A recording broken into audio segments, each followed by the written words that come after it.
आहार पर जो ये चर्चा चल रही है, आहार को समझना साधक के लिए बहुत ज़रूरी है, जिसमें हम मुख्यतः आहार यानी कि भोजन जो है, जो भी हम मुख से ले रहे हैं, इसे ही आहार समझते हैं। जबकि बात यह है कि पांचों इंद्रियों से आहार लिया जाता है, जो भी बाहर से भीतर जा रहा है वह आहार है। तो जो भोज्य पदार्थ हम ले रहे हैं, भोज्य पदार्थों से हम चीज़ों को समझना शुरू करते हैं, क्योंकि काफ़ी स्थूल मामला है। वही रिट्रीट में अभी हम कर रहे हैं कि बीच में कुछ दिन नॉर्मल हल्का आहार लिया और फिर अचानक एक पार्टी जैसा कुछ स्पेशल आहार ले लिया, तो हमें वो भारीपन महसूस हो रहा है। अब यह है कि यही तो सीखना पड़ेगा, लर्निंग करनी पड़ेगी ना। अब लोग तो भोजन खाते जा रहे हैं और कोई अवेयरनेस नहीं है, उसको कोई वॉच नहीं कर रहा है कि कौन से आहार का असर क्या हो रहा है।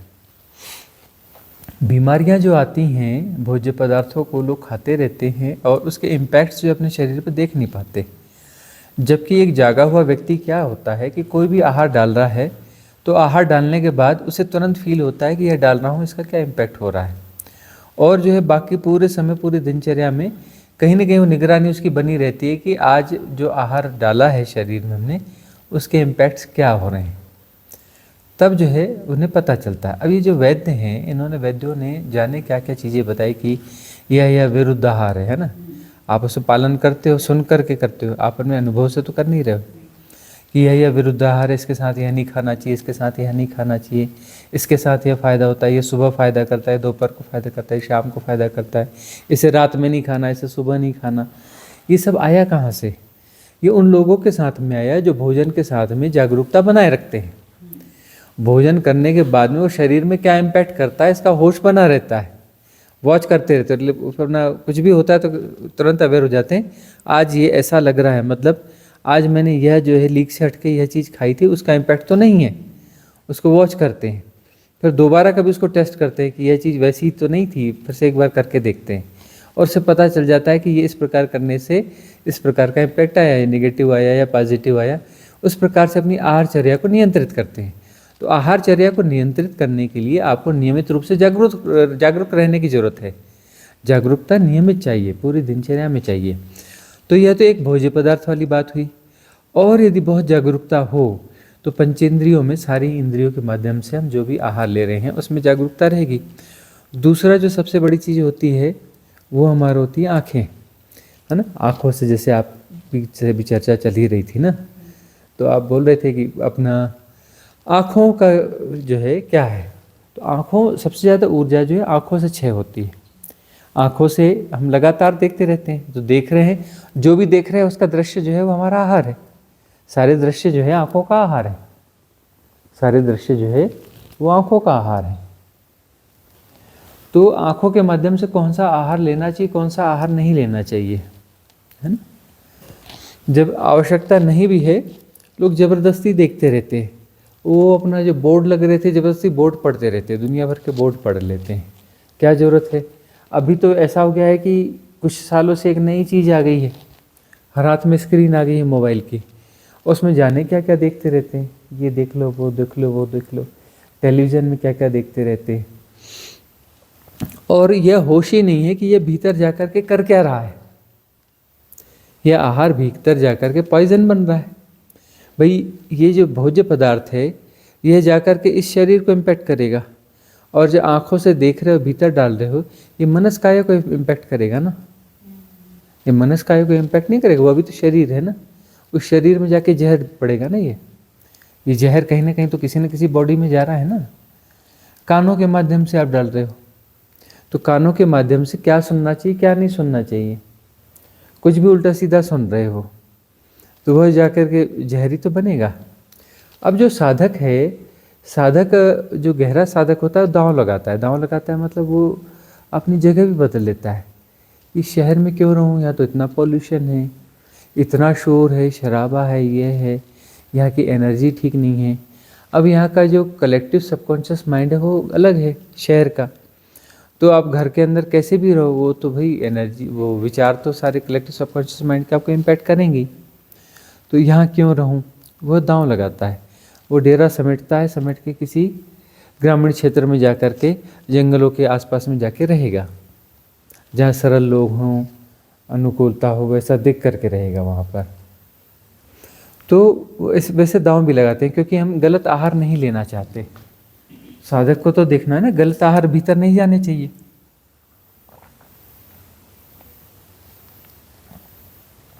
तो दांव तो खेलना पड़ेगा ना। वो अपना रिटायरमेंट करेगा। क्यों बातें चलती हैं कि आश्रम हो या कोई कम्यून हो जो कि ग्रामीण क्षेत्र में हो, गांव से भी बाहर हो, जंगल लगा हो, वहाँ की डेमोग्राफी ठीक हो, वहाँ पर लोग जो है उनके विचार वगैरह थोड़े सरल हों, सादे हों, अच्छे हों, ताकि जो है कलेक्टिव सबकॉन्शियस माइंड से जो गलत आहार हमको मिलेगा वह आहार वहाँ से न मिले। स्पर्श है, घ्राण है, स्वाद है ना, मुख से जो आहार लिया जा रहा है, पांचों इंद्रियां हैं। तो पांचों इंद्रियों के माध्यम से जो भी आहार भीतर जा रहा है वह सम्यक आहार होना चाहिए। सम्यक आहार बहुत जरूरी है, सम्यक आहार, सम्यक आजीव, है ना। अब चिंतन जो होता है, चिंतन भी अपना इकट्ठे तो नहीं जा सकता, तो उसमें कोशिश करते हैं कि सम्यक चिंतन हो, जब तक हो सम्यक चिंतन हो, जो कि मुक्ति के मार्ग पर हमें आगे बढ़ाए, है ना, और विभ्रमों से बचाए। सम्यक मीमांसा हो, हर चीज़ में सम्यकता हो, मेधा हो, लेकिन वो सम्यक मेधा हो, तो मेधा ऐसी हो जो हमें सद्मार्ग पर ले जाए। सम्यक विवेक हो, सम्यक विवेक हो, तो सम्यकत्व चाहिए। तो सम्यकत्व ही जो है ना, ये सम्यकत्व ही आहार संतुलन है। सम्यकत्व ही आहार संतुलन है, और ये सम्यकत्व जब तक नहीं होगा बात बनेगी नहीं। और सम्यकत्व मुक्ति है, सम्यकत्व मुक्ति है। मध्य मार्ग की बात सुनी होगी आपने, मध्य मार्ग। तो मध्य मार्ग यानी क्या? सम्यकत्व। सम्यकत्व ही तो मध्य मार्ग है ना,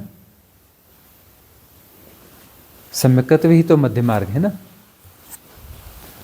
तो सम्यकत्व होना चाहिए, और साधक को होश पूरे जीवन पे फैलाना है ना।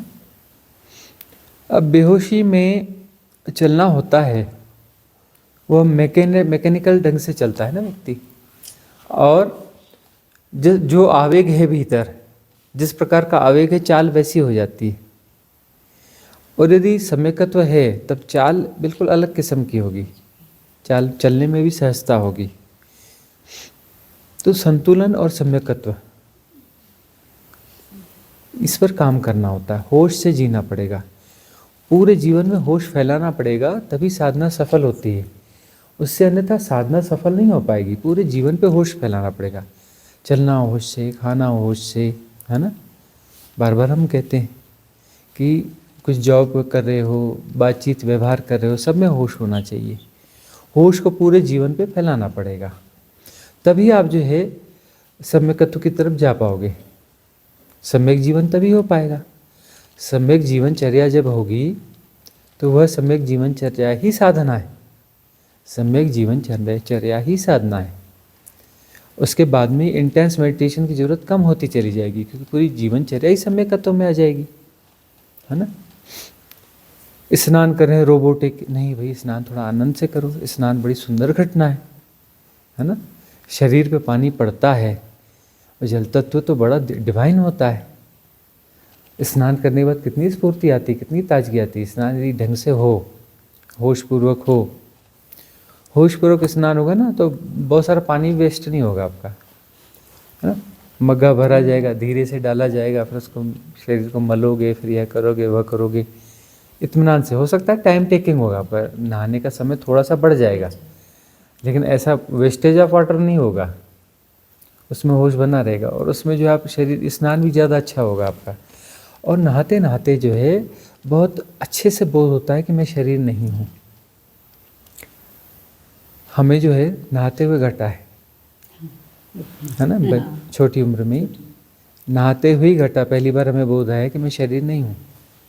तो नहाने का हम आनंद लेते रहे हमेशा, तो नहाते रहे, तो नहाते नहाते ही बोध हो तो मैं तो शरीर नहीं हूँ, ये तो कोई और, नहाना हो रहा है, जाना जा रहा है, ये शरीर है, शरीर में पानी चल रहा है, सब कुछ हो रहा है, लेकिन ये सब मैं जानने वाला हूँ, मैं शरीर नहीं हूँ, है ना।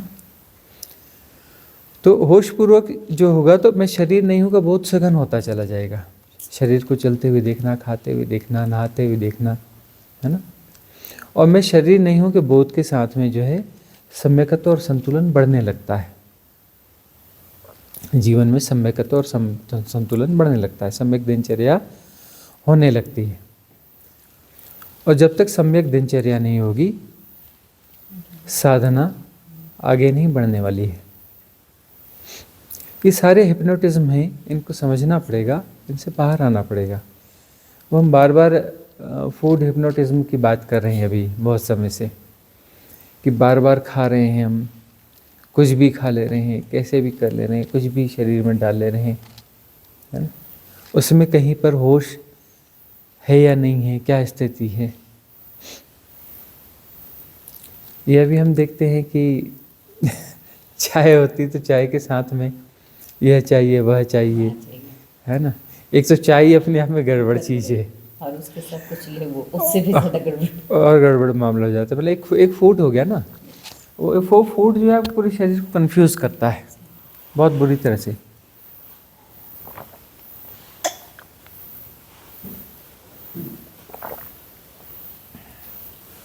आपके शरीर को बहुत बुरी तरह से कंफ्यूज करता है, और शरीर कंफ्यूज होता है, बार बार भोजन जाता है तो सारी ऊर्जाएं उसमें चली जाती हैं। अब सारी ऊर्जाएं भोजन पचाने वगैरह में ही लग गई, तो आपके पास सम्यक मेधा कैसे विकसित होगी? ऊर्जा तो बची ही नहीं, ऊर्जा तो दूसरे काम में इन्वॉल्व है, उसको फुर्सत मिलती नहीं। सुबह उठे और कुछ डाल लिया, पहला काम, उठते ही चाय चाहिए, और कुछ नहीं, चाय भी अपने आप को इंगेज कर लेगी, उसको भी पचाना ही पड़ता है। उसके साथ कुछ और खा लिया तो हो गया काम, फिर उसके कुछ 1 घंटे 2 घंटे बाद फिर कुछ खा लिया, फिर 2-3 घंटे बाद फिर कुछ खा लिया, ऊर्जा तो पूरी उसी काम में लगी। तो मेधा के लिए, इंटेलिजेंस के लिए वहाँ तो ऊर्जा बची ही नहीं, और इंटेलिजेंस ग्रो नहीं होगा तो राइट इंटेलिजेंस ग्रो नहीं होगा, राइट इंटेलिजेंस ग्रो नहीं होगा तो मुक्ति के मार्ग के लिए जो राइट इंटेलिजेंस चाहिए वो तो आपके पास है ही नहीं। आपकी इंटेलिजेंस तो सिर्फ पेट के लिए, आपकी जो ऊर्जा है ना, वो सारी ऊर्जा तो सिर्फ पेट के लिए है, इंटेस्टाइन के लिए, है ना। आंतों और पेटों में, आमाशय में उलझी हुई ऊर्जा रहेगी आपकी, है ना। आपकी जीवन ऊर्जा से पूछा जाए क्या किया, बोले हम तो पेट और उसमें फुर्सत ही नहीं मिली हमको। कुछ लोग बोलते हैं गुरुजी, हाँ, मैं जीने के लिए नहीं खा रहा हूँ, मैं खाने के लिए जी रहा हूँ। हाँ, बहुत सारे लोग खाने के लिए जीते हैं। मतलब उनकी सारी ऊर्जा जो है, उनकी सारी इंटेलिजेंस भी जो है ना, वो पेट से संबंधित ही होगी।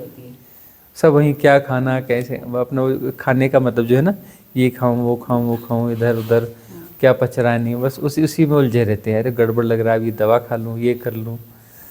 और उसके बाद में ऐसे लोग पूछते हैं कि हमको भूख नहीं लगती, बार बार खाते हैं, बोले भूख कैसे बढ़े अब उनको भूख लगेगी कैसे? अच्छा, उनकी भूख जो है, फाल्स भूख उनको बहुत लगती है ना। वो उनकी बायोलॉजिकल जो क्लॉक है ना, वह अपना जो है करप्ट हो जाती है। वो करप्ट हो जाती है तो फिर वो अपना एक बड़े विशियस सर्कल में फंस जाते हैं। तो फूड हिप्नोटिज्म में टूटना इसलिए ज़रूरी है कि मैं शरीर नहीं हूँ का बोध उसके बगैर आएगा ही नहीं। इसके लिए जो है आलोचना करते हैं भले, लेकिन देखो सनातन के जो विज्ञान रहे हैं कि हफ्ते में एक दिन जो है वो करो, लंघन करो, मतलब उपवास करो। तो यहाँ ऐसे ऐसे लोग हैं, ऐसा उपवास करते हैं कि साबूदाने की भारी वाली खिचड़ी, आलू उबाले हुए, सिंघाड़े का हलवा, है ना, हाँ, मोरैया खिचड़ी, हाँ, खांडवा भी बन जाता है, खांडवा, मोरैया की खिचड़ी, ये वो फलाना ठिकाना, फ्राई आलू, है ना, फ्राई पोटैटो, है ना। अभी वो जो कंपनी आती है ना, वो बटन दबाओ और घर पे खाना देने वाली, हाँ, वो भी वो फराली भी दे जाते वो भी हैं। फरारी देने लग गए ना। वो भी हाँ, दे वो भी जाते दे जाते हैं। तो ऐसा उपवास करते हैं कि उसमें ज़्यादा खाते हैं, है ना। और फिर उस दिन चाय ज्यादा ही चाहिए। ज़्यादा चाहिए, चाय भी ज़्यादा पियेंगे, ज्यादा। उपवास है, हाँ, उपवास है। उपवास है। मेरे ख्याल से एक ही चाय पी उनकी और सुबह शाम की तो फिर अब ये जो है इस प्रकार से उलझते चले जाते हैं, जबकि उपवास का विज्ञान ऐसा रहा है कि सिर्फ जल पे एक जल लो, जल के अलावा कुछ मत लो पूरे 24 घंटे। कोशिश करो कि उसको 24 घंटे से बजाय 36 घंटे कर लो, कि वो दिन भी और उस रात को भी छोड़ दो। पूरी रात में 36 घंटे के बाद में कुछ आहार लो, है ना। और नहीं बन पड़ता तो लंघन, बढ़िया नेचुरोपैथी का लंघन रोज करो ना। 16 घंटे मत 16 खाओ, घंटे का रोज होता है।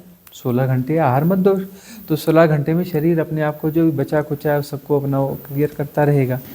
और वहाँ पर जो है ऊर्जाएँ थोड़ी सी फ्री होंगी, तो आपको जो है राइट इंटेलिजेंस के लिए हो जाएंगी।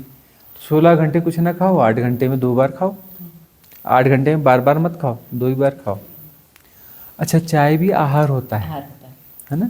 चाय भी। आपने दिन में 2 बार आहार लिया वो वाला, और 3 बार चाय पी, एक आध 2 बार कुछ और खाया, वो तो कल मिलाकर हमने 7 बार खा लिया। हाँ, वो हाँ, अब वो न भी लिया तो चाय अपने आप में आहार है, आहार शरीर वो तो उसमें कुछ पूरा भी इन्वॉल्व होता जैसे है। अभी कुछ भी डाला आपने आहार डाला वह आहार है, आहार है। दूध डाला वह भी आहार है, कुछ भी डाला वह फ्रूट खा आहार है। लिया, वो सब वही काम करता है। हाँ, फ्रूट के साथ बस यही होता है कि फ्रूट डाइजेस्ट जल्दी होता है। डाइजेस्ट, हाँ, वो वो flush out आपका करता हाँ, है। मतलब आधे घंटे में उसका खेल हाँ, खत्म हो खेल जाता खत्म है। हो जाता है। जैसे 20 मिनट बोलते हैं, लेकिन इतनी फास्ट वो नहीं बची है, वो आधा घंटा 35 मिनट 40 मिनट लग जाता है फ्रूट को पचने में भी। नहीं तो फ्रूट भी अलग अलग ऐसे आते हैं ना गुरुजी, उसकी हाँ वजह से ज्यादा हाँ होता है। हो जाता है। लेकिन जनरली यदि जिसकी अंदर का अग्नि जली हुई है। अग्नि जली हुई है, क्षमता ठीक है, तो फ्रूट जो है 20 मिनट में 20 पचता है, हाँ, 20 मिनट में 20 मिनट में पच जाता है। तो आहार जो है, आहार संतुलन बहुत जरूरी है, जिसमें भोज्य पदार्थ भी जरूरी है, ताकि जो है मैं शरीर नहीं हूँ यह बोध हो जाए। ठीक है ना, मैं शरीर नहीं हूँ यह जब तक नहीं जानेंगे ना, साधना आगे नहीं जाने वाली है। पहला बैरियर तो यही है ना। अब आप शरीर हो तो शरीर से जुड़े हुए सारे हिप्नोटिज्म तो आपको पकड़े रहेंगे, है ना। शरीर से जुड़ा मेरा मेरा मेरा मेरा, शरीर से ही तो जुड़ा हुआ है ना।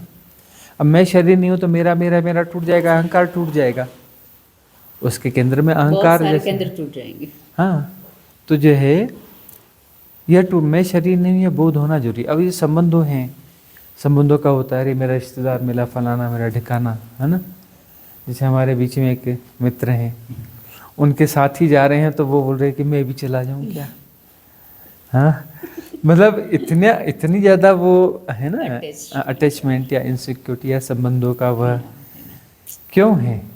क्योंकि वो शरीर के साथ अभी जुड़ाव बना हुआ है। अब मैं शरीर नहीं हूँ, यह एक बार टूट जाए तो फिर अपना अकेलेपन का आएगा। और अकेलेपन में जब रहना, थोड़ा अज्ञात में रहना, नए लोगों के बीच में रहना, यह तो पहली चीज़ है। इस सीढ़ी को जब तक नहीं चढ़ेंगे तो साधना में गहराई तो आने वाली नहीं है। वही प्रेम गली अति सांकरी, जामे दोई न समाई, उसमें तो परमात्मा भी नहीं समा पाता, गुरु भी नहीं रहता। गुरु भी वहाँ जाके धक्का मार देता है, निकल बेटा अब अकेले। वो बोलते हैं ना, जब मैं था तब हरि नहीं, हरि जब हरि है मैं नाही। तो वह जो है, तो ठीक है, प्रेम गली बहुत सक्रिय है, बहुत सक्रिय है, दो तो उसमें समा नहीं सकते। तो अकेले रहने का तो साहस जुटाना पड़ेगा ना, यह मूलभूत साहस है। यह साहस यदि नहीं जुटा पाए तो आगे की बातें बनना थोड़ा मुश्किल काम है। यह साहस जुटाना पड़ेगा, कदम तो उठाना पड़ेगा ना, आज नहीं कल कभी न कभी उठाना पड़ेगा। उठाओ यह कदम, बात बनानी है ना। ऐसे तो साधनाएं बहुत सारी होती है कि इन सेंटरों में जाओ और वहाँ खूब सारी साधनाएं हो रही हैं, एक साधना 2 दिन में 5 7 साधना खूब हो रही है, हो रहा है, खूब सारी बातें हो रही हैं। लेकिन वो करते करते तो सालों बीत गए, बात तो बनी नहीं, कुछ बात तो बनी नहीं ना।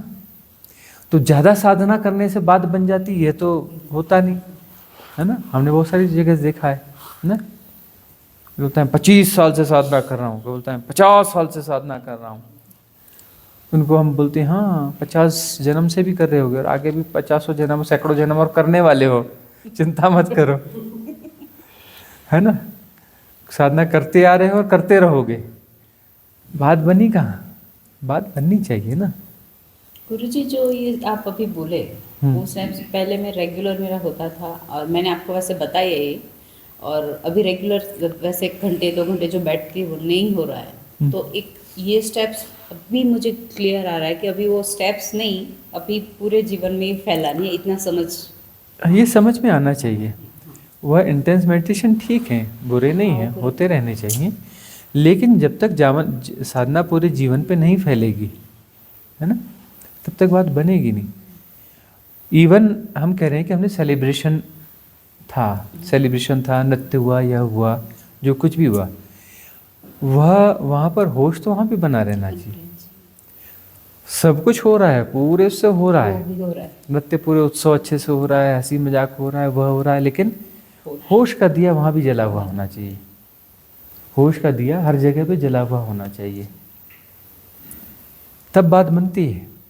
और तब फिर कोई बुराई नहीं है, तब कृष्ण की लीला समझ में आएगी, तब कृष्ण पूर्णावतार है समझ में आएंगे कि वो सब कर रहे हैं, है ना, रास लीला से लेके दर से लेके उत्सव, और है ना अपना राजकाज भी कर रहे हैं, और जो है कहीं उपदेश भी कर रहे हैं, कहीं साधना भी कभी कर रहे हैं, और सब कुछ कर रहे हैं।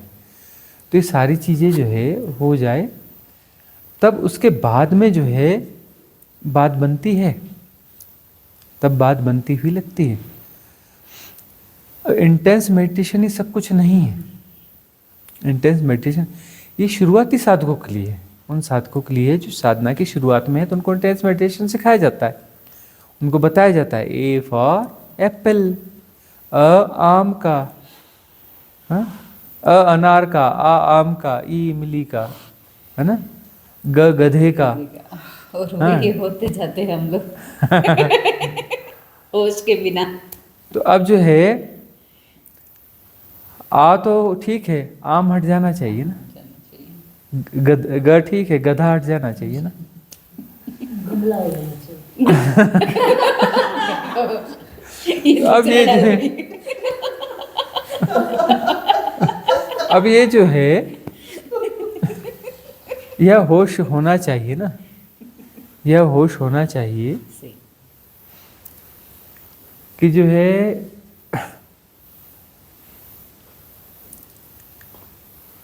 क्या चीज़ पकड़े बैठे हो। इंटेंस मेडिटेशन जो है शुरुआत के लिए ठीक है, और गोल्डन एरा में हो, इंटेंस मेडिटेशन में 25 साल 50 साल लगाओगे। इंटेंस मेडिटेशन घंटे वाला 2 घंटे वाला, ये करो यह करो, कुछ दिनों के लिए ठीक है ना। धीरे धीरे धीरे धीरे धीरे जो है उस सम्यक साधना में आना चाहिए, जो पूरे जीवन में फैल जाए, पूरे जीवन में फैल जाए। मैं 50 साल से साधना कर रहा हूँ, इसका मतलब क्या है?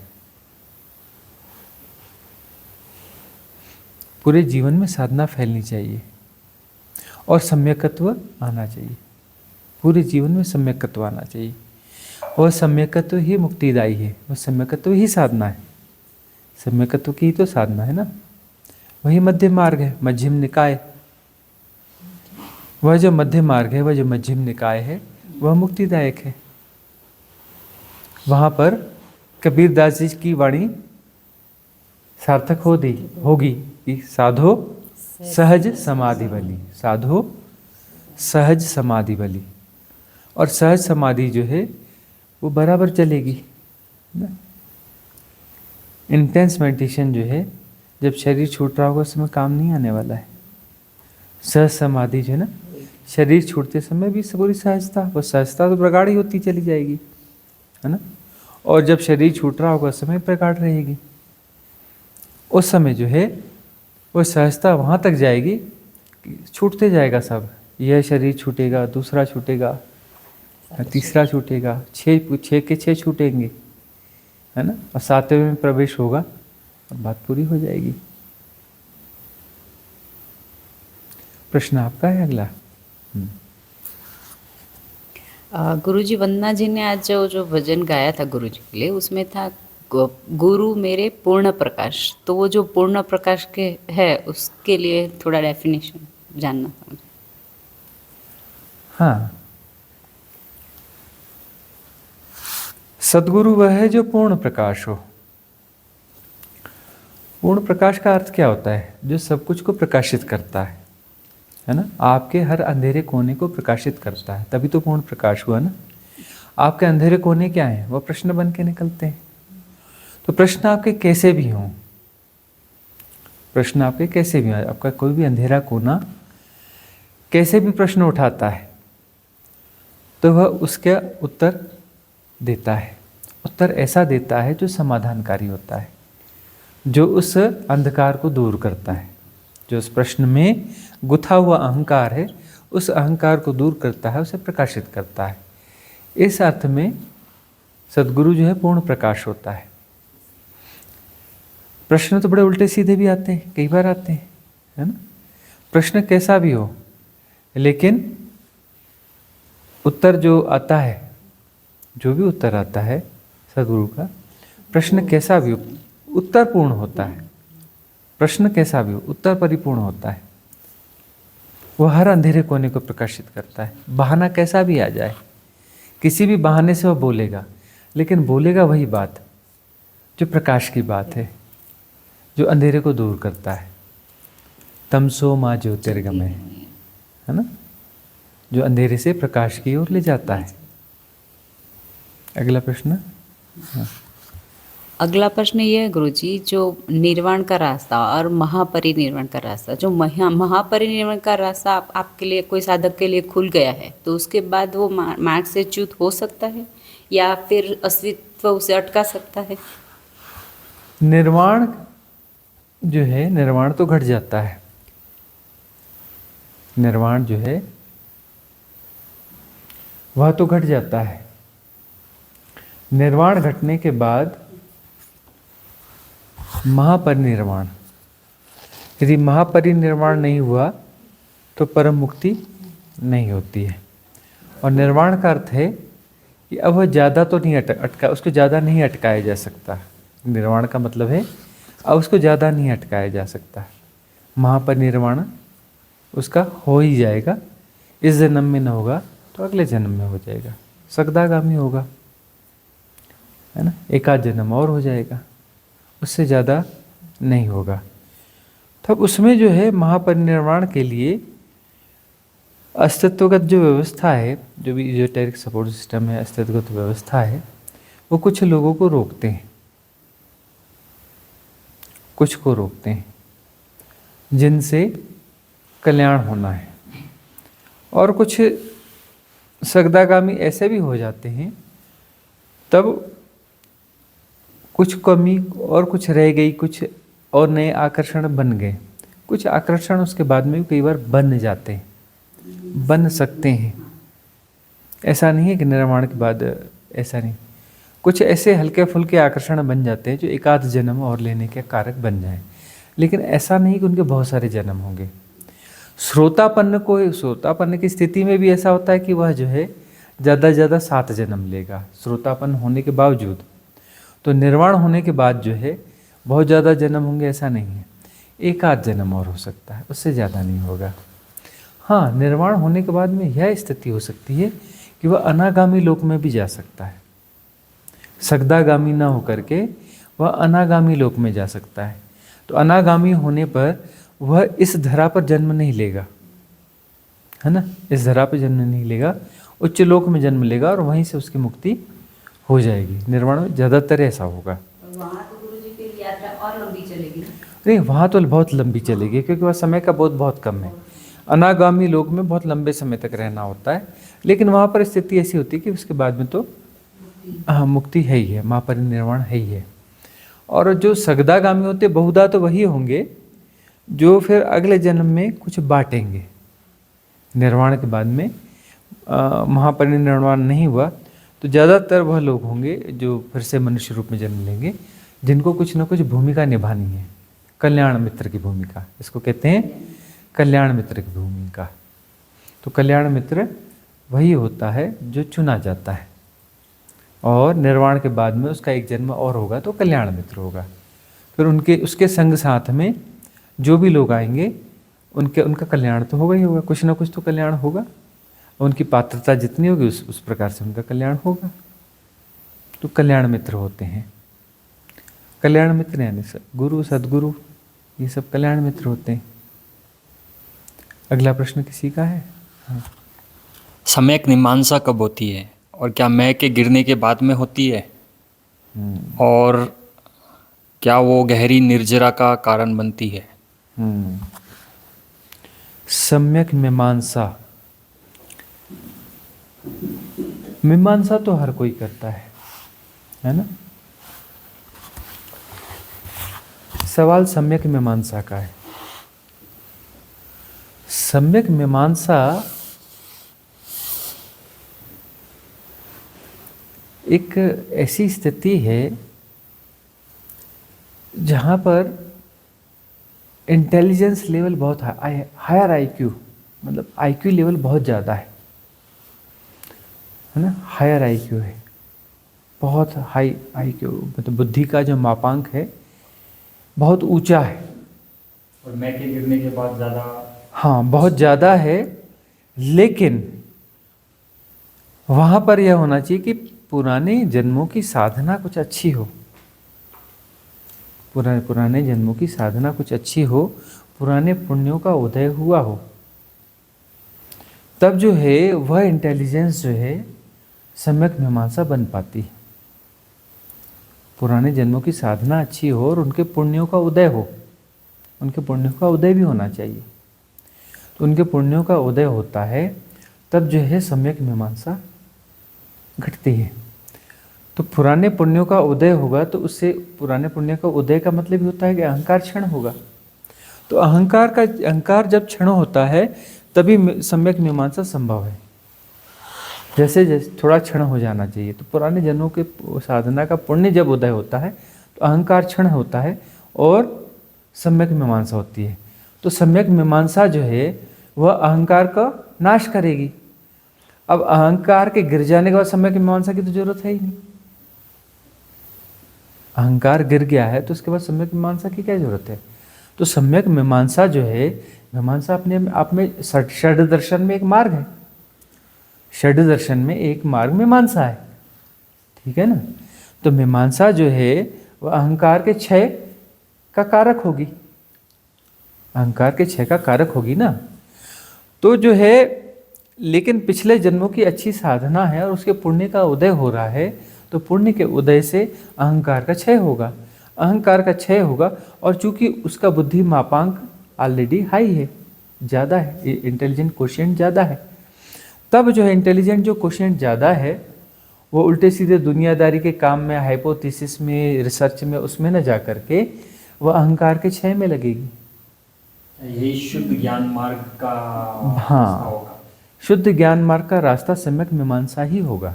जहाँ पर सुनने से ही अहंकार टूट जाता है। हाँ, अब ये जो है इसमें दो बातें हैं, दो उदाहरण हम ले सकते हैं। एक तो राजा जनक है ना, अष्टावक्र के संयोग में आए, तो वो जो है उनके जीवन में सम्यक मीमांसा थी। सम्यक मीमांसा थी तो वो जो भी ज्ञानी पुरुष होते थे उनको सुनते थे। ज्ञानी पुरुष का थे कि कोई विद्वान है, अच्छा है, तो न्योता देते थे कि दरबार में आइए। दरबार में बुला के उनका स्वागत सत्कार करते थे, उन्हें धन धान्य देते थे, सब देते थे, सम्मान देते थे और कहते थे अपना ज्ञान हमें दें। तो ज्ञान देते थे, सुनते रहते थे और फिर उनको विदा कर देते थे। विदा करके उनको दोबारा बुलाते नहीं थे। क्यों नहीं बुलाते थे? उनको लगता था इन्होंने जो देना था सो तो दे दिया, लेकिन बात बनी नहीं। बात तो तब बनेगी जब वह सम्यक मीमांसा के योग्य होगी। तो विदा कर देते थे और वो लगातार बदलते रहते थे, अलग अलग विद्वान आते रहते थे। और वो जो परिचर्चाएं आयोजित करते थे, जिसको क्या बोलते थे, शास्त्रार्थ वगैरह, है ना, वो आयोजित किया करते थे बार बार।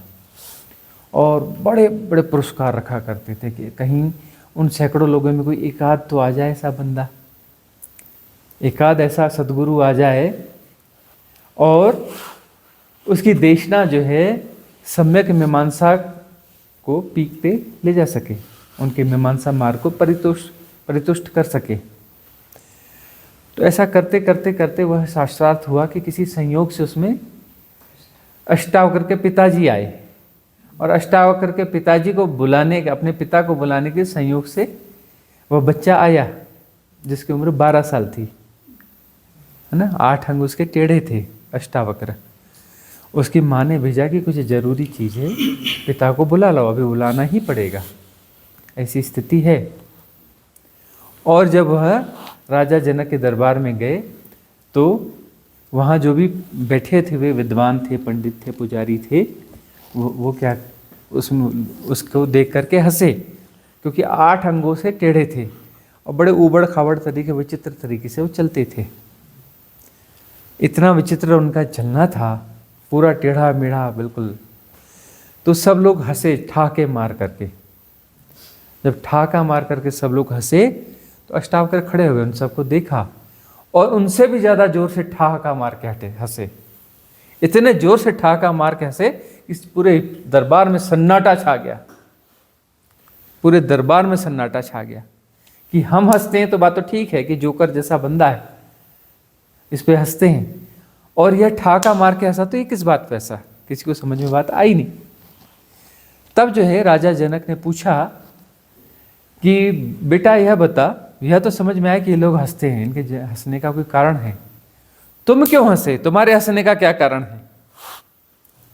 तब उस बालक ने कहा, 12 साल के बालक ने, राजन यहाँ तो शास्त्रार्थ हो रहा है, सत्य की खोज हो रही है, ये चमार लोग सत्य के बारे में मीमांसा करेंगे, ये चमार लोग सत्य की परीक्षा करेंगे, ये चमार लोग सत्य की देशना देंगे।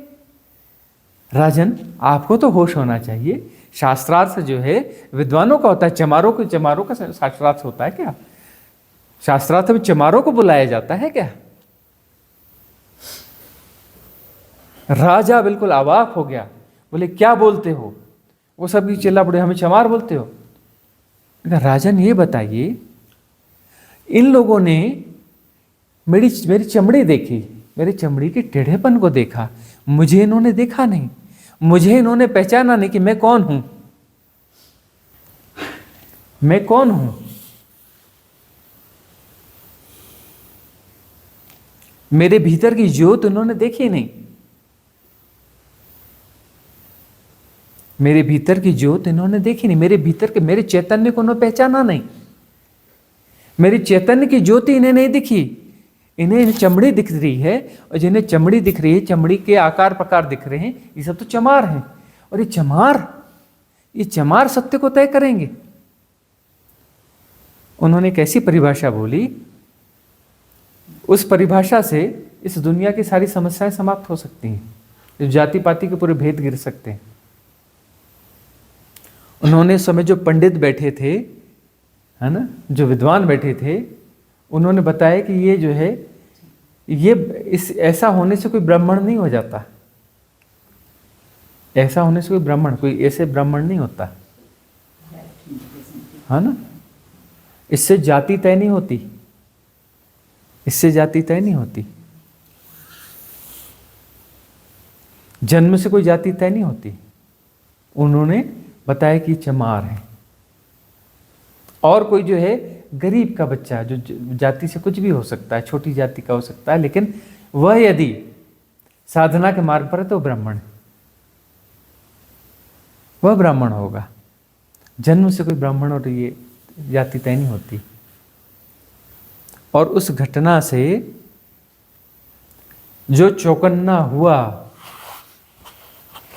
राजा जनक, काम तो बन गया मेरा, सभा तो सार्थक हुई, चमार की तरह साबित हो गए, और जो है एक चैतन्य महापुरुष के दर्शन हो गए। उस दिन उसने हिम्मत नहीं करी, दूसरे दिन सुबह उठ के तैयार हुआ और उस बालक की खोज में निकल पड़ा, जानकारी निकाल ली। वह बालक जो है कहीं किसी सड़क पे घूम रहा था, उसने अपना रथ रुकवाया, जाकर के साष्टांग दंडवत करी। पहले कहा था बेटा तू हंसता क्यों है, दूसरे दिन साष्टांग दंडवत करी और कहा भगवान मुझ पर कृपा करें आप। लैंग्वेज का फर्क देखो, भगवान मुझ पर कृपा करें आप, मेरे महल में चलें और मुझे शिष्य रूप में स्वीकार करें। और मुझे अपनी देशना प्रदान करें। उनको रथ में बिठाल कर लेके गए और अपने सिंहासन पर बैठाला, जमीन में उनके सामने बैठे, फिर साष्टांग किया, भगवान मेरे लिए उपदेश करें। उनके चरण धोए। 12 साल का बालक, लेकिन आंखें थी किसके पास थी? जनक के पास थी वो आंखें। वह मीमांसा का मार्गी था जनक। मीमांसा का मार्गी हर कोई नहीं हो सकता है। और वह सुनता था, तरह तरह के विद्वानों को सुनता था, उनका कचरा सुनता था और नीर छीर करना जानता था।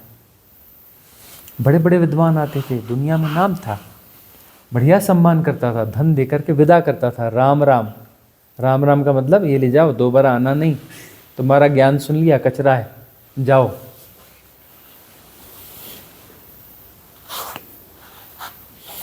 मतलब इन्फ्लुएंस नहीं होता था गलत ज्ञान से, दृष्टि थी, सम्यक दृष्टि थी। मीमांसा, सम्यक मीमांसा का वह मार्गी था। वो विद्वान बड़े बड़े ग्रंथ और शास्त्र और श्लोक और ये धारा प्रवाह बोलते थे, दुनिया भर की बातें, इतने उद्धरण, इतना वो कुछ क्या शानदार वक्तव्य देते थे। और वो धन्य दान देकर बोलते थे विदा, राम राम। राम राम मतलब दोबारा नहीं आना, तुम्हारा कचरा अपने साथ लेके जाओ। इन्फ्लुएंस नहीं होते थे। तभी तो वो अपना आगे बढ़ते रहे ना, आगे बढ़ते रहे, किसी कचरे में फंसे नहीं ना, स्पिरिचुअल गार्बेज में कभी फंसे नहीं ना। मीमांसा का मार्गी स्पिरिचुअल गार्बेज में फंस नहीं सकता। जगह जगह पर बहुत शानदार वक्तव्य होते हैं, बातें होती हैं, वेदों शास्त्रों की बातें कही जाती हैं, उपनिषद कहे जाते हैं, लेकिन वो गार्बेज है। क्यों? क्योंकि बोलने वाला जो है उसका नहीं है, वह उधार बोल रहा है, उधार बोल रहा है, उससे कुछ होने वाला नहीं है, उधार से कुछ घटने वाला नहीं है। कितनी भी गहरी बातें बोल रहा, उधार है, 2 कौड़ी की है, उसकी नहीं है, कोई मूल्य नहीं है उसका। बोलने वाले का प्राण तत्व तो उसमें समाना चाहिए ना। फिर चाहे वो सदुक्कड़ी भाषा में हो, संस्कृत में ना हो, सदुक्कड़ी भाषा में हो कबीर की, तो वो काम की बात है, वो हीरे हैं, है ना। सदुक्कड़ी भाषा है, विचित्र किस्म के शब्द हैं, लेकिन कबीर की बात कबीर की है। मीमांसा वहां घटेगी, ठीक है ना। तो जो एक तो यह हुआ, और भगवान महावीर ने कहा श्रेष्ठ कौन? श्रावक। साधु श्रेष्ठ थोड़ी है, साधु तो दूसरे दर्जे का होगा, उसे साधना करनी पड़ेगी, धीरे धीरे के कदम बढ़ाएगा। मीमांसा का मार्गी है नहीं। मीमांसा का मार्गी जो है वह श्रेष्ठ होगा, सदा से श्रेष्ठ है मीमांसा का मार्गी। लेकिन मीमांसा के मार्गी तो होते ही बहुत रेयर है। तो श्रावक श्रेष्ठ है, लेकिन परिभाषाएं बदल जाती हैं। अब जो ढेर सारी भीड़ लगती है ना, उसको श्रावक बोलते हैं, तो सारे उनको श्रावक बोलते थे। श्रावक तो बहुत ऊंची चीज है भाई, ये भीड़ लगी श्रावक है। श्रावक तो बड़ी ऊंची अवस्था है। श्रावक था राजा जनक, श्रावक था राजा जनक। और तब जो है उस समय के जो सदगुरु, मीमांसा के सदगुरु अष्टावक्रों ने मिले। वह जब मिले तब जो है एक शिष्य का जन्म हुआ, एक महान शिष्य का जन्म हुआ, एक महान गुरु का जन्म हुआ। दोनों एक साथ घटते हैं, दोनों का एक साथ जन्म हुआ। और अष्टावक्र संहिता जैसा महान ग्रंथ हमें मिला, और उस ग्रंथ से बहुत सारे लोग दिग्भ्रमित हो रहे हैं। अरे भाई वो आपका मार्ग नहीं है, तो वो आपके लिए नहीं है। क्या आप श्रावक हो? यदि आप श्रावक हो तो वो आपके लिए है। यदि आप श्रावक हो तब वो आपके लिए है, अन्यथा वो आपके किसी काम का नहीं है, वो आपको दिग्भ्रमित ही करेगा। तो मीमांसा के मार्ग के आप मार्गी हो या नहीं हो। और मीमांसा जो है काट काट के नेति का मार्ग है वह भी, है ना। काट काट के पूरे झूठ को काट के फेंक देगी, सारी भ्रांत सत्ता को, पूरी इल्यूजनरी बीइंग को काट काट के फेंक देगी। मनसा ऐसा है, यह भी नहीं है, यह भी नहीं है, यह भी नहीं है, यह भी नहीं है, यह भी नहीं है। तभी तो राजा जनक बचा रहा। बड़े बड़े इन्फ्लुएंसर आए, सुन लिया, यह भी नहीं है, निकल। तुझे क्या चाहिए? धन के टुकड़े, सोने के टुकड़े ही चाहिए ना, ले जा, निकल। और जो तूने ज्ञान दिया यह भी पकड़ उसी के साथ में, यह भी ले जा। नहीं चाहिए, नेति यह नहीं है।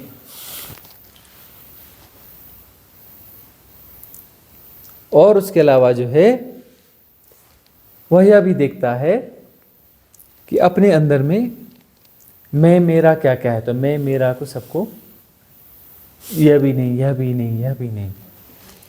बड़ी सम्यक स्थिति, मैं मानता हूं बड़ी सम्यक स्थिति पैदा होती है।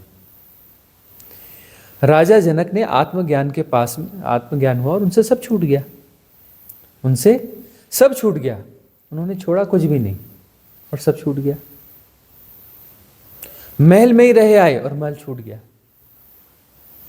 महल छोड़ने की क्या जरूरत, महल तो छूट गया तो उसमें रहने में क्या दिक्कत है? महल में रहने में क्या दिक्कत है? महल तो छूट ही गया ना, तो आप महल का उपयोग करते रहो, छूट तो गया है, महल छोड़ने की क्या जरूरत है?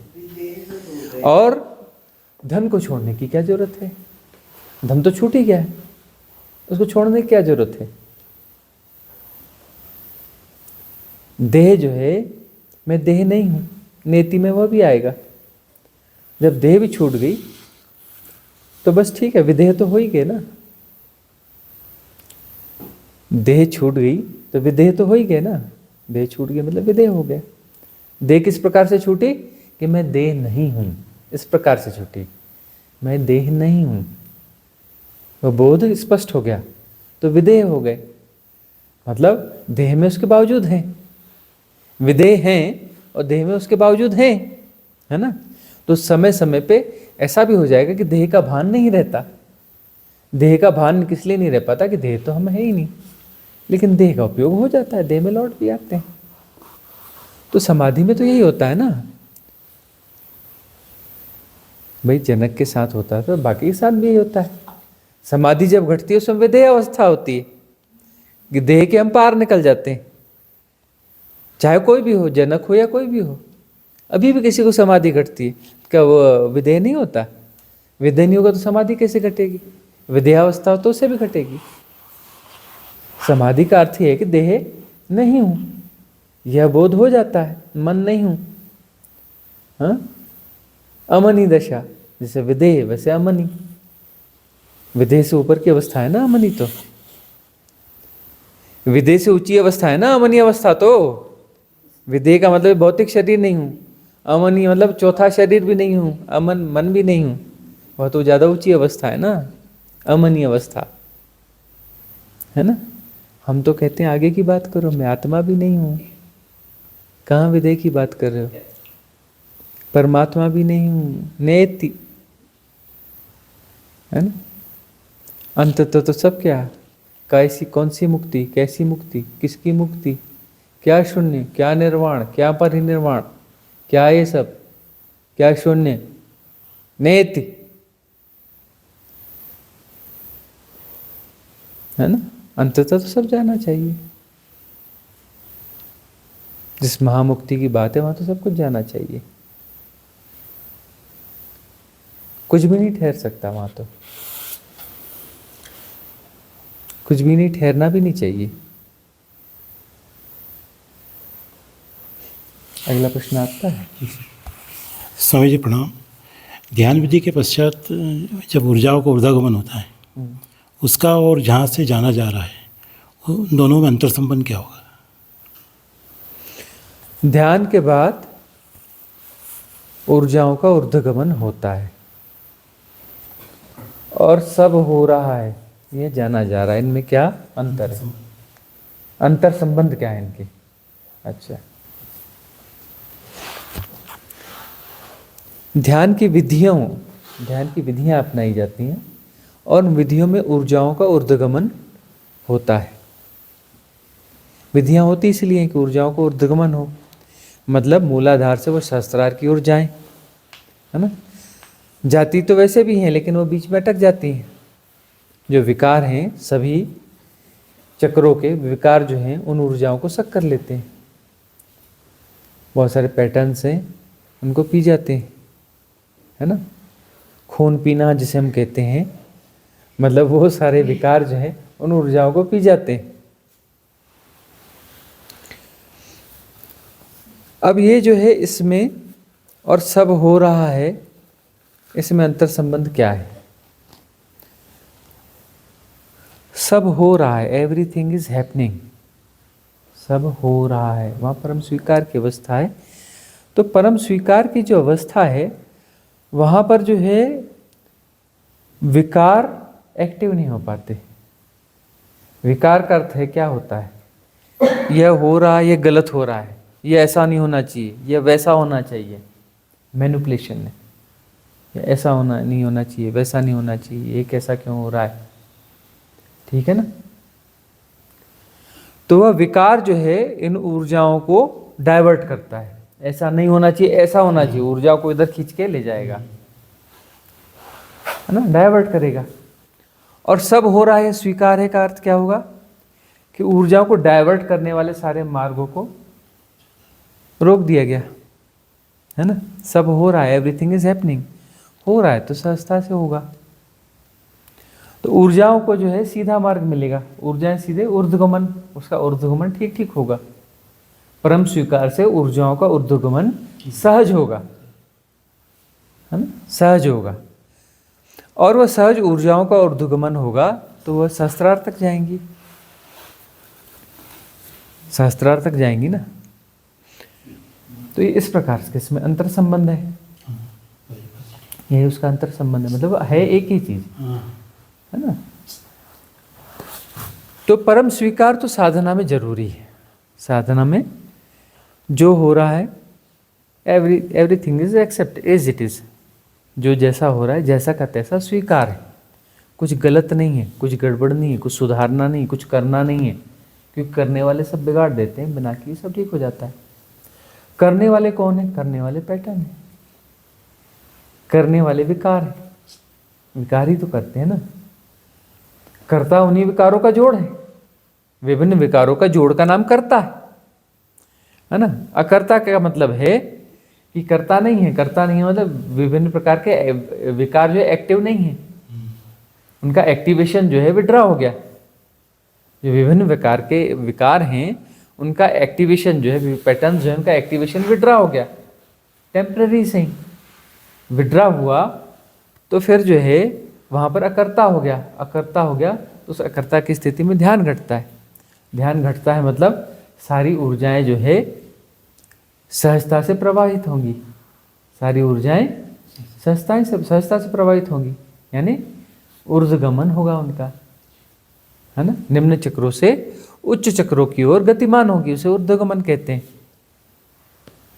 और उस ऊर्ध्वगमन में जितने ब्लॉकेज हैं वो ब्लॉकेज खुलते चले जाएंगे, ब्लॉकेज खुलते चले जाएंगे, और खुलते खुलते एक ऐसी स्थिति आ जाएगी कि अचानक जो है कि विस्फोट हो जाएगा।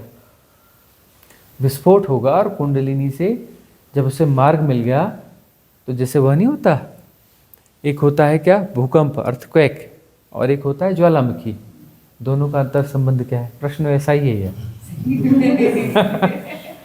तो जो है ऊर्जा जो है छेद ढूंढ रही है, छेद ढूंढ रही है और छेद मिला नहीं, उसने हिलाया, बात बनी नहीं, तो उसको बोलते हैं अर्थक्वेक। और जहाँ पे छेद मिल गया तो वहाँ पे ब्लास्ट हो जाएगा, ब्लास्ट होकर के वहाँ से ज्वालामुखी निकल जाएगा, है ना, तो वो हो गया ज्वालामुखी, ठीक है ना। तो वो जो है एक तो अर्थक्वेक हो रहा है और एक ज्वालामुखी। तो ज्वालामुखी जब निकल गया तो उसको बोलते हैं कुंडलिनी जागरण, और पूरा छेद करके निकल जाता है, मतलब ब्रह्मरंध्र खुल जाता है और छेद देता है, और वहाँ से ऊर्जाओं का बवंडर निकलता है, बिल्कुल जैसे हजार हजार सूर्य जो है, लाख लाख सूर्य जो है एक साथ चमक रहे हों, इतनी ऊर्जाएं निकलती हैं, तो ब्लास्ट हो जाता है, पूरा ज्वालामुखी फट जाता है ना। उसे कुंडलिनी का जागरण कहते हैं। ठीक है। अगला प्रश्न चेतन जी का है? नहीं है। तो ये सभा यहाँ समाप्त की जाएगी। किसी का कोई प्रश्न बचा है? ठीक है, सभा आप आज के यहीं समाप्त करते हैं।